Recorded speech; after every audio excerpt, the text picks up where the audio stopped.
Hello. Struggling a little bit this morning.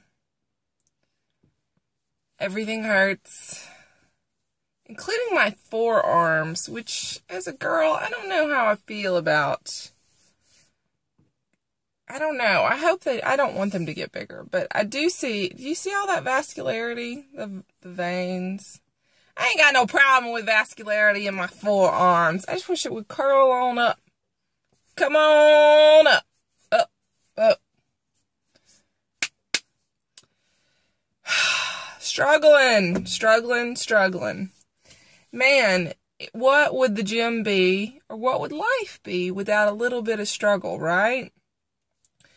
I have expressed to a friend who's also been expressing similar frustration that I'm not progressing in how much weight I can lift like we feel like we should.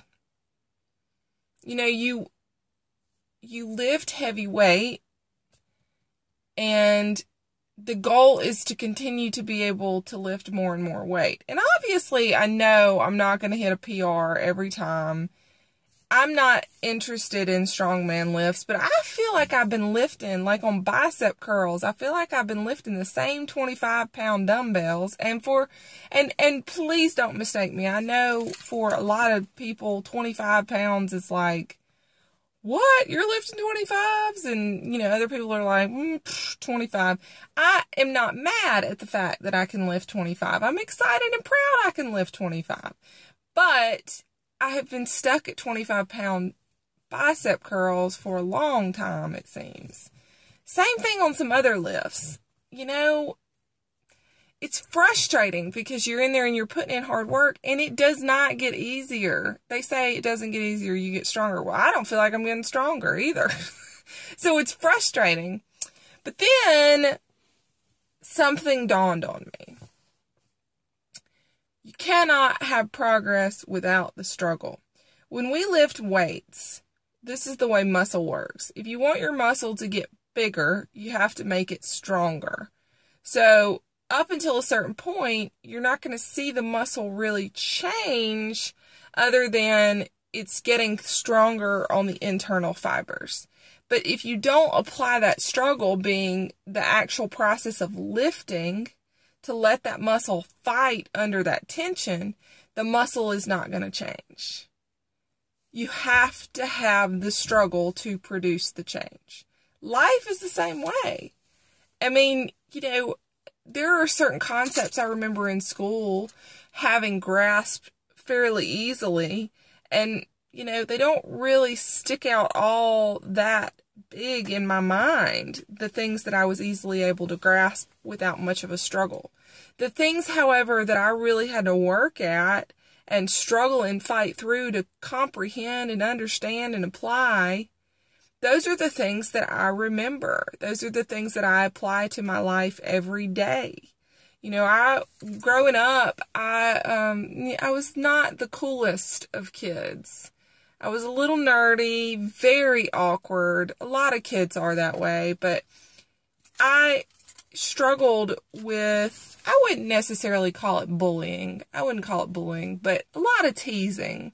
Got teased a lot. And, you know, I think that actually has made me into the person that I am, because I chose to use that as a mechanism and a tool to make me a more compassionate person for other people. I look at, people tell me their stories, and usually about 95% of the time, I can see the other person's point of view.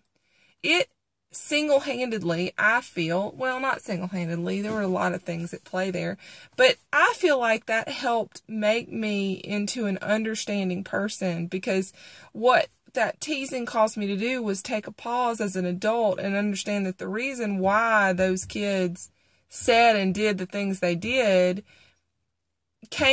they did that because of a perspective that brought them to that place. We all act out of our own experiences and perspectives.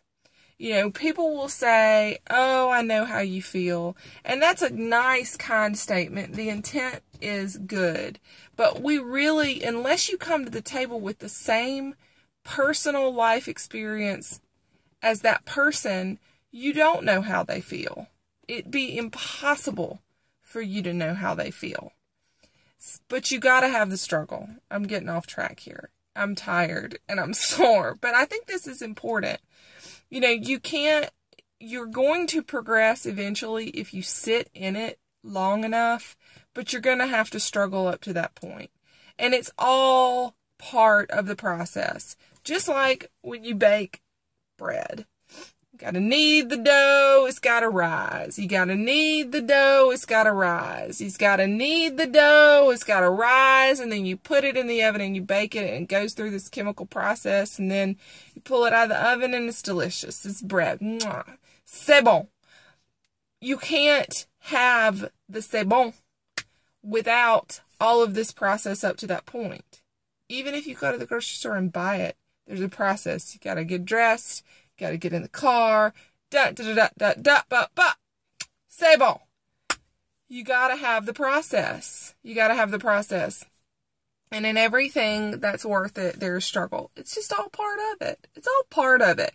So where are you today? Are you struggling a little bit? Are you feeling frustrated because you feel like you're doing all the things you're supposed to be doing and you're just not seeing the changes that you think you should see? Well, let me tell you, sister and brother, there are changes going on inside whether you know it or not. Just because you can't see it doesn't mean it's not happening. It's like an HR department. They're always working in the back. You don't see them all the time, but they're there. And the company continues to run. Isn't that interesting? So consider that if you're struggling a little bit. There's stuff going on. Good things are happening. If you're putting in work, the needle's going to move. You just got to hang in there, sit with it long enough, and I promise it'll happen. But this is part of it. You got to have it. You got to have the struggle because you will not progress otherwise. And I'm telling you, it'll mean more to you on the other side on what you have achieved if you struggled a little bit through it. Just my 2 cents. Okay, heads up. Zumba tonight at 5. If you can make it, be there. Class numbers have been dipping a little bit, and I'm trying not to take it personal. But it starts to make me feel a little bit like people don't like me. Anyway, no, I'm just messing with y'all. No, come if you can. And then Saturday morning at 10 a.m., we're doing another one. Halloween! Ow! It's going to be awesome. Y'all come on. 5 o'clock tonight, 10 o'clock Saturday morning. All my club peeps, if it's not at 10... Last time I did a Saturday class, I was saying 10:30 and nobody corrected me because they didn't want to seem like they were calling me out. But please correct me if I'm wrong. Tonight at 5, Saturday morning at 10. Be there or be square. Have a great day. Bye.